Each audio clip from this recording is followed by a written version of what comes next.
Hi, I'm Bob Tabor with www.learnvisualstudio.net. In this lesson, we're going to talk about several related topics, and they'll all kind of merge together at the very end. So we'll talk about default properties, complex properties, and the property element syntax. And then we'll talk about how an intelligent XAML parser really saves us from extraneous XAML code because it can infer the relationships between the elements by their context. So we'll talk about that at the very end. But before we get started here, I just want to point out kind of the containment relationship that we see in our XAML. Since XAML is essentially an XML document, we can embed elements inside of other elements, and that again kind of implies a containment relationship. So you can see that we have a page object, and inside of the opening and closing page tag, we have a grid object, and inside of the opening and closing grid element, we can see that there's both a button and a text block.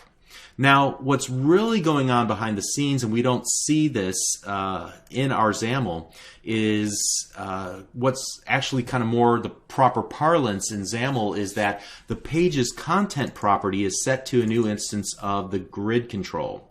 And the grid control has a collection called children, and here we're adding two instances of control to that children collection. So again, we don't see those properties listed anywhere here. So if you take a look, we don't see a content property listed among the other properties. We don't see any mention of children here in the grid control, but what is going on behind the scenes is that we're populating those properties. And I'll explain why we don't see them in our XAML, again, at the very end of this lesson. But for now, just understand there's a little more than meets the eye. We're actually setting the grid's children property, and we're setting the page's content property. Now, if you take a look at the C# version of our code, it more accurately shows that relationship between the layout grid. It has a children collection of controls, and we're adding to that children collection an instance of the button. Okay, we just don't see that here in our XAML. Okay, so just keep that in the back of your mind. We're going to come back to that in just a moment. Let's talk for a moment about default properties. So depending on the type of control that you're working with, the default property for that control can be populated by using this embedded style syntax, where we have elements inside of elements.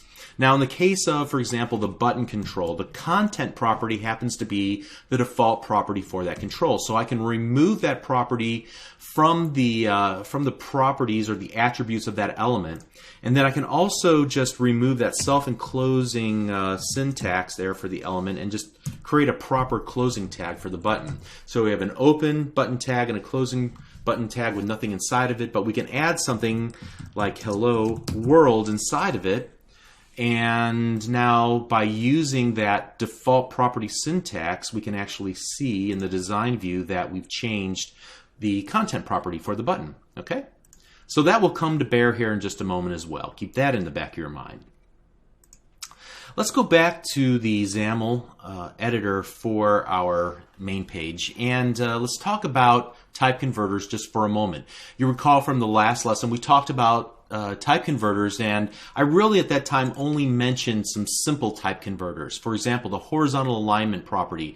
Here, that particular property is adorned with an attribute that the developers of this property decided to create a type converter so that we can just give it a literal string value, and it will perform the type conversion to an instance of an enumeration Windows UI XAML horizontal alignment dot left. And the same holds true this simple type converter for the vertical alignment as well.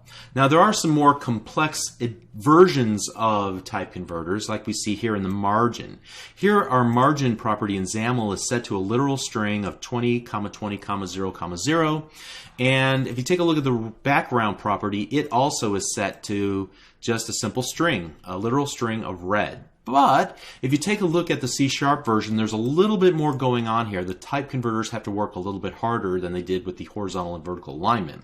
In the case of the margin, notice that we're just not giving it an enumeration, but we're actually creating a new instance of an object called thickness. And that thickness has a constructor that accepts 4 input parameters that happen to be the left margin, top margin, right margin, bottom margin.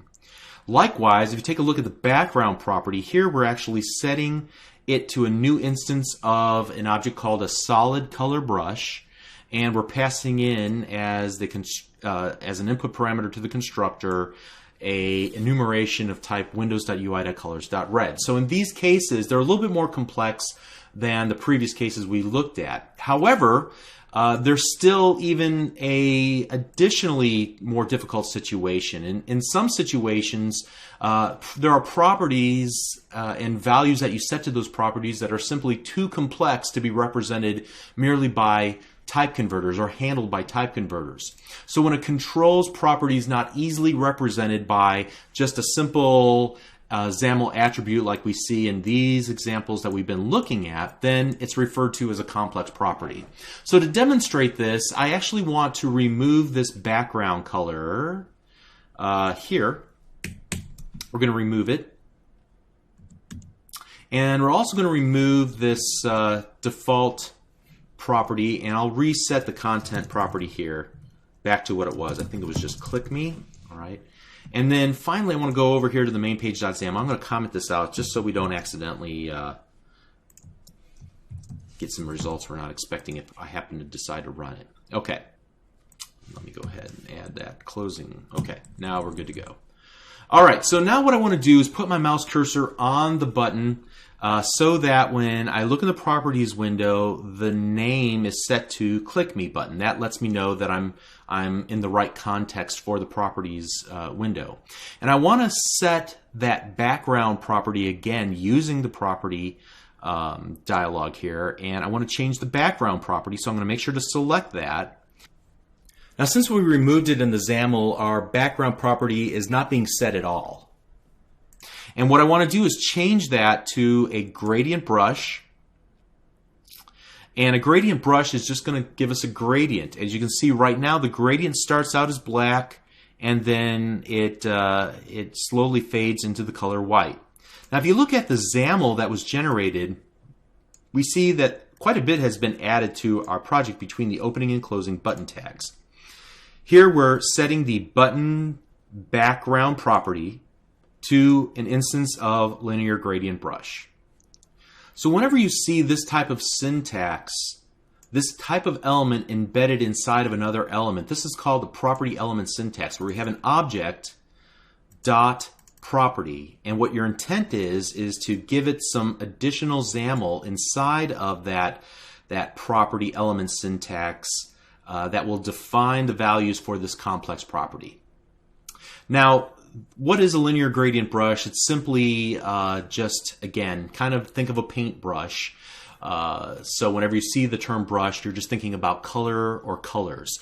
In this case, we're looking at a paintbrush that can paint a color starting at the top of the wall at black, and by the time we paint the bottom of the wall, it'll be white. Okay. Now let's actually change this. I'm going to put my mouse cursor back up here in the button, and I'm going to come back here to the property window, and I don't want it to go from black to white. I want it to go from black to red. So there's a little circle in this upper left-hand corner. I'm just going to drag it all the way here to the right-hand side. And notice that it changed the gradient stop from white, the color white, to the color red. Now let's save that and take a look at what it looks like here in the designer. And you can kind of see how that's represented. At the top of the button it's black, the bottom of the button is red. Great.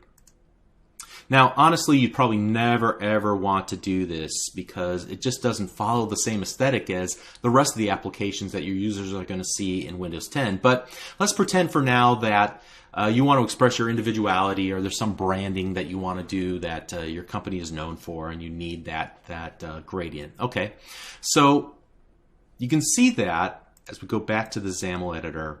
If you do want to define a linear gradient brush, you have to supply quite a bit of information here. You have to not only give it the colors that you want to use, you also have to give it a collection of gradient stops and their offsets, where one color starts and the other color stops. Okay. while this does look like a lot of additional XAML just to represent a color, the code snippet here that I have highlighted is actually shortened automatically by Visual Studio. Let me take just a moment here and type out what the full XAML should be if Visual Studio didn't try to compact it for us, okay? So give me just one moment here. Okay, so it took me a moment or two, but you can see that I've added a couple lines of code here in line 23 and 24, and then the closing tags in lines number 28 and 29 here. Okay, and so you'll see that we're setting the button's background to a new instance of the linear gradient brush class. The linear gradient brush class has a property called gradient stops. The gradient stops property is of type gradient stop collection. So we create a new instance of gradient stop collection and add 2 instances of the gradient stop object to that collection. Okay, so as you can see that we were able to omit lines 23, 24, as well as 27, or rather 28, or yeah, 27 and 28. And we were able to omit this, or actually Visual Studio, when it generated the XAML for us, was able to omit it because it wanted to make the XAML more concise and more compact, and it's made possible by an intelligent XAML parser. So first of all, we talked about default properties at the very outset of this lesson. The gradient stops property is the default property for the linear gradient brush. The gradient stops property is of type gradient stop collection. So the only thing that we can put in a gradient stop collection are instances of gradient stop. So since we just put 2 gradient stop objects inside of a linear gradient brush, it knows that we're dealing with the default property, and that default property is of type gradient stop collection. So we don't even need to put that in there. That's already implied. We can just supply it. Whoops, gave it the wrong thing here.